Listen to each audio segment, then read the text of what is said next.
you declare martial law, we the sovereign Filipino people, we the people, I will speak for the Filipino people, we will defy your martial law because right now we know very well, alam namin, your power to declare martial law came from the Filipino people. Nakalagay sa konstitusyon natin, which you have sworn to protect, uphold, we the sovereign Filipino people. All power, all government authority emanates from the Filipino people. Your power to sign everything came from the Filipino people. Kaya kami nagagalit eh. Bakit? Pwede mapirma ka ng GAA na 2025, pinayagan may mga insertion, tarantado ka, kaya kami galit. Kasi ninakaw. Yung pinsan mo, pinabaya mo, galit kami. Hindi mo man lang masita. Well, kunyari kayo,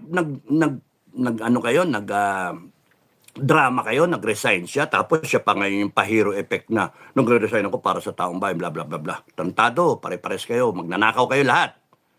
Planado to, dahil sa day 1, binura mo yung PACC, Presidential Anti-Crime. Doon pa lang, may plano kayo eh. Tapos kinulimbat nyo lahat ng pera at siyang minudmud nyo to ease out the Dutertes. Why? Because you're eyeing 2028. Ngayon, meron pa kumakalat sa SOCMED. Extend Marcos. Putragis yung mga yan, no?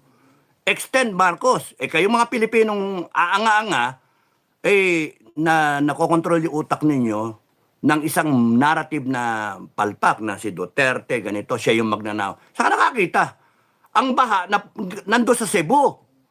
Ay, pupunta kayo sa Davao. Yung baha na sa Manila, punta kayo ng Davao, inspeksyon kayo. Kaya nga, Sir Benji Magalong, as an underclass, nagsama naman tayo sa Honor Committee. Huwag kang magpadala sa mga ganyang kalokohan, mga bobo yan. Ginagamit ka lang. Kaya kunyari ikaw, kahit meron kang personal na attachment sa pagiging anti-corruption, you're the mayor of Baguio City. Ang anuin mo, yung Baguio. Huwag mo na pakialaman yung Davao. Huwag mo na pakialaman yun. Na kung ang tingin mo, national ito, then let the people later on decide if you can be a national leader by 2028. Let them decide. Hindi yung, baka may mga nakapaligid sa'yo, ang advice sa'yo, mali. Let me advise you, sir. Huwag nang hayaan mo na yan sorry sir. Magkaibigan tayo. Ang kaibigan na totoo, sasabihan kung tama o mali.